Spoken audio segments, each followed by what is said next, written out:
C'est toujours un plaisir que de vous retrouver sur les thématiques que vous propose Afache TV tous les mois. Et nous ne pouvons que nous réjouir de l'intérêt que vous nous portez par vos vues, vos partages ou vos commentaires. Il y a quelque temps, Julien Sostac, ambulancier en Suisse, nous présentait l'évolution de son métier après avoir quitté la France pour rejoindre une école de formation de l'autre côté de la frontière.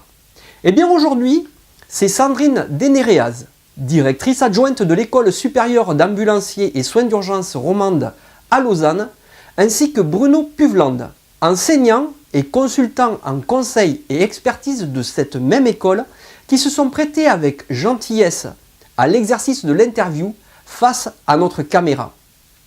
Retour sur cet entretien en images. Sandrine Denereaz, bonjour. Salut. Bienvenue. Merci pour l'invitation, c'est un plaisir d'être ici avec vous. Bienvenue sur ces journées d'études et de formation 2018 sur la commune de Beaune. C'est une grande et belle surprise que de vous avoir parmi nous. Pourquoi ? Parce que vous, quelque part dans ce que vous proposez et dans ce que vous détaillez ici sur ces journées d'études et de formation, vous donnez une perspective aux ambulanciers nationaux chez nous qui est très large et vous allez nous faire palper, en tout cas toucher du doigt, que le métier d'ambulancier, en fait, ça peut être aussi le rêve des ambulanciers nationaux et des ambulanciers français. Tout le monde a rêvé de faire ce que vous faites actuellement en Suisse et puis c'est possible. Alors oui, c'est possible, c'est pas sans complications ou complexité, ça dépend des moments ou des jours, mais je pense que c'est pas uniquement dû à la structure et aux moyens qu'on a en Suisse, c'est probablement aussi beaucoup dû à la volonté de ce qu'on peut faire et de l'organisation qui a été mise en place, parce que c'est assez récent, ça date des années 2000, donc c'est vraiment tout récent. Bon, Sandrine, on voit bien qu'en fait, il y a de grosses différences dans ce que vous proposez et dans l'intitulé de nos formations propres au niveau national chez les ambulanciers. Est-ce que tu peux nous détailler un petit peu ça ? Oui, alors chez nous, donc sur le plan national, on a un document qui régit tout. Alors effectivement, on est plus petit. Chez nous, c'est en Suisse, c'est 7 écoles. C'est 3 dans la partie francophone. Donc nous, on est situé à Lausanne. Dans toutes les écoles, on distribue le même contenu. Les ambulanciers sortent avec les mêmes compétences, le même diplôme. Donc la seule chose qui diffère un peu, c'est la philosophie ou voilà, les méthodes pédagogiques, mais tout le reste est similaire. Chez nous, on a donc la formation, c'est sur 3 ans, c'est 5400 heures. Nos étudiants, ils sont par semaine bloc au cours. Ils ont à peu près 80 jours de cours chez nous, théorie et pratique. Ensuite, ils complètent avec des stages dans les hôpitaux. Ils complètent avec 50% d'activités dans les services d'ambulance. Ils ont après encore un travail de mémoire à rendre et puis plusieurs documents. Mais c'est vrai que ça couvre le champ nécessaire à l'application autonome de leur profession. Dans notre institution, on a plusieurs missions et plusieurs valeurs et on travaille sur la chaîne de survie complète parce qu'on a la conviction que les vies sont sauvées uniquement si on travaille et si on pense système.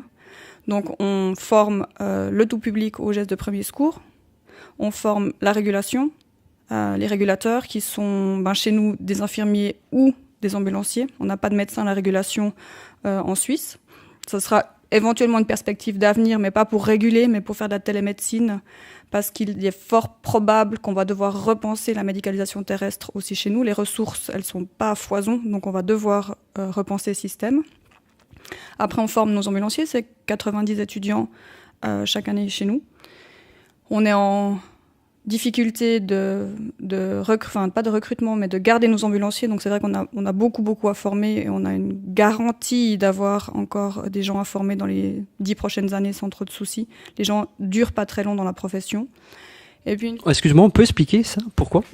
Oui, c'est probablement multifactoriel. Il y a le fait que le métier entre la représentation du métier et ce qu'il devient réellement, ça a beaucoup changé ces 20 dernières années.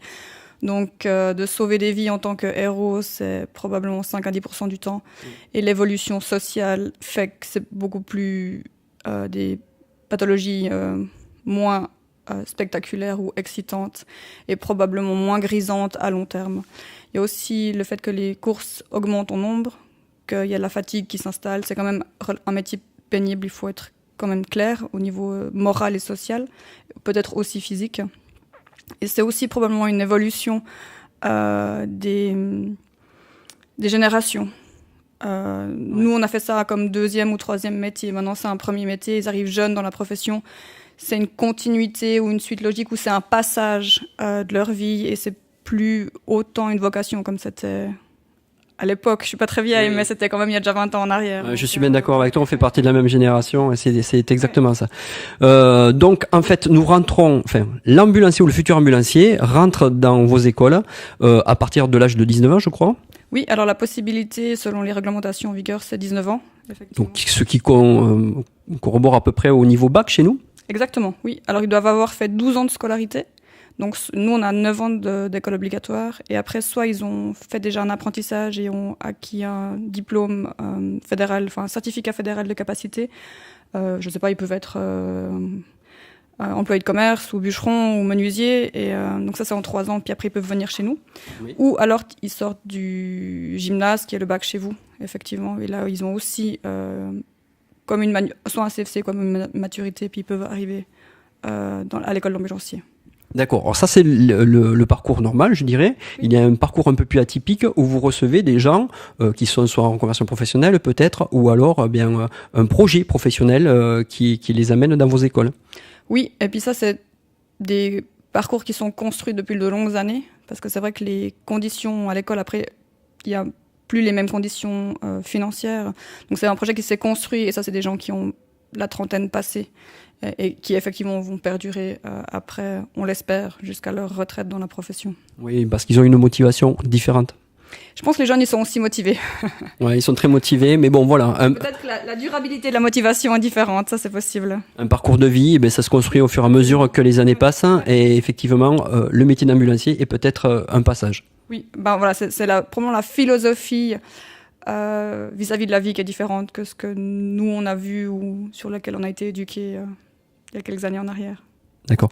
Quand on fait la projection un petit peu de ce que tu connais de notre métier d'ambulancier ici, que ce soit au niveau de l'aide médicale urgente chez nous ou que ce soit dans l'hospitalier, qui est plutôt là pour rendre le service de transport ou enfin de déplacement du patient, qu'est-ce que tu peux en dire et fondamentalement même, qu'est-ce qu'on pourrait amener ou qu'est-ce que vous seriez susceptible d'amener à notre structure pour la faire évoluer aujourd'hui? C'est une question ambitieuse. Il faut avoir de l'ambition dans notre métier. Bien sûr. Mais il faut surtout faire attention à la réponse. On peut être, nous, en support de ce que vous avez besoin, soit en termes de formation, soit en termes de perception. On n'est pas arrivé là par le fruit du hasard ou parce que la Suisse est un pays riche. On est arrivé là parce qu'on a réussi à se construire en organisation du monde du travail. Et puis, alors, oui, on est plus petit, ça c'est clair, c'est peut-être plus facile à organiser. Mais on a une organisation du monde du travail des ambulanciers qui s'est fédérée et c'est maintenant elle qui a le lead sur la profession et qui a les appuis politiques pour faire que le métier évolue et qu'on soit reconnu en tant que tel. Donc c'est pas ce que j'ai senti dans les débats de tôt ce matin en fait. Donc ça je pense que c'est déjà un bras de levier qu'il faudrait clairement activer. Ne pas avoir peur d'évoluer, c'est ce que tu veux dire. C'est ça. Et puis, je pense que les questions de fond, elles doivent être différentes. La question de fond, c'est le système et la question de fond, c'est le patient. Et c'est pas la corporation ou c'est pas le syndicat ou je sais encore pas trop vos abréviations que vous avez. Et je pense que c'est ce qui est fondamentalement différent. On n'est de nouveau pas arrivé ici en claquant des doigts. Ça fait 15 ans que je suis dans le milieu, ça fait 15 ans que politiquement et diplomatiquement, on essaie de faire quelque chose. Ça conviendra pas à tout le monde tout le temps. Par contre, je pense que tant que ce qu'on fait, c'est juste pour le patient, il faut continuer d'avancer. Donc, on a vraiment dû se battre pour obtenir ce qu'on a. On se bat aussi maintenant pour les 10 prochaines ou 15 prochaines années parce que on doit encore évoluer, on ne peut pas rester sur nos acquis, c'est pas possible. Et c'est parce que le patient doit avoir comme résultat d'ici à quelques années. Donc, il faut vraiment continuer à y croire. Donc, on peut amener cette philosophie-là, on peut aussi amener des choses où nous, on peut défendre votre cause parce qu'on n'a pas d'implication, ni juridique, ni légale, ni politique, ni émotionnelle, ni rien du tout. Bien sûr, ça serait un gros bras de levier pour nous et un appui certain. Alors nous, on vient et Bruno, qui est là avec moi aujourd'hui, il le sait. Oui, qu'on va voir tout à l'heure. C'est ça. Enfin voilà, on assume nos actes, on les assume chez nous, on les assume aussi à l'étranger. Donc si on peut vous être utile à la cause, c'est avec grand plaisir qu'on vient partager ce qu'on a acquis comme expérience par rapport à ça chez nous. Mais écoute, c'est avec grand plaisir qu'on vous a accueillis cette année. Vous avez apporté beaucoup de support sur lequel on est susceptible déjà de s'appuyer. Mais très sincèrement, entre nous, on attend un peu plus et j'espère vous revoir très prochainement et surtout aux prochaines journées d'études et de formation 2019 qui auront lieu à Lyon. Pourquoi pas? Le rendez-vous pourrait être lancé aujourd'hui, non? Alors, quant à les dates, tu dis, parce que cette année, on a été triste d'arriver à la dernière minute, juste pour le souper qui était fantastique hier soir. Donc, on sait recevoir. Ouais, absolument. Et donc, c'est avec grand plaisir qu'on bloque l'agenda. C'est avec grand plaisir qu'on s'investit pour plus qu'une conférence. Du moment qu'on est là, autant profiter ou vous amener ce qu'on peut amener. Mais c'est dans une année. Si avant vous venez chez nous, on vous accueille aussi les bras ouverts. On a aussi des bonnes choses à vous faire découvrir. Et on est à disposition pour vous donner tous les documents nécessaires. Parce que ce qui est construit est fait. Donc maintenant, il faut qu'on puisse le faire profiter aux autres. C'est sûr, c'est le partage qui est galvanisant. C'est le partage pour le système et pour le patient. Parce que les idées, elles sont uniquement bonnes si elles sont partagées. On n'a rien à y gagner de garder ça dans notre coin. Donc si vous avez d'autres projets ou d'autres possibilités avant Lyon, je crois, l'année prochaine. C'est ça. On est là, on est à disposition et on vient avec grand plaisir. Eh bien, écoute, le rendez-vous est lancé et je pense que la communauté ambulancière qui nous regarde aujourd'hui va regarder d'un œil très attentif la suite à donner à ses futurs projets. Merci en tout cas, Sandrine, d'avoir répondu à nos questions. Merci à vous pour l'invitation. Merci à toi. Bonjour Bruno. Bonjour. Donc toi, Bruno Puvelan, tu as accompagné ta directrice aujourd'hui sur ces journées d'études et de formation 2018 sur Beaune. Tu l'as accompagnée dans sa démarche. Voilà, on est très heureux de vous avoir parmi nous, que vous ayez répondu à cette invitation. Merci, nous on est aussi très heureux d'être là. Merci pour l'accueil. Comme l'a dit Sandrine, hier soir, l'accueil top. Aujourd'hui, une ambiance vraiment intéressante. Donc merci à vous aussi. Ouais, une ambiance intéressante, collégiale, attentive par rapport à tout ce que tu as dit sur scène, qui a intéressé énormément notre corporation. Enfin, tous les gens en tout cas qui ont la chance de partager ces journées d'études et de formation 2018 à Beaune ici. Est-ce que on va détailler un petit peu tout ce que tu as donné comme information sur scène. Le métier d'ambulancier, toi, tu le connais bien parce que tu l'as commencé en France. Oui, les années 94.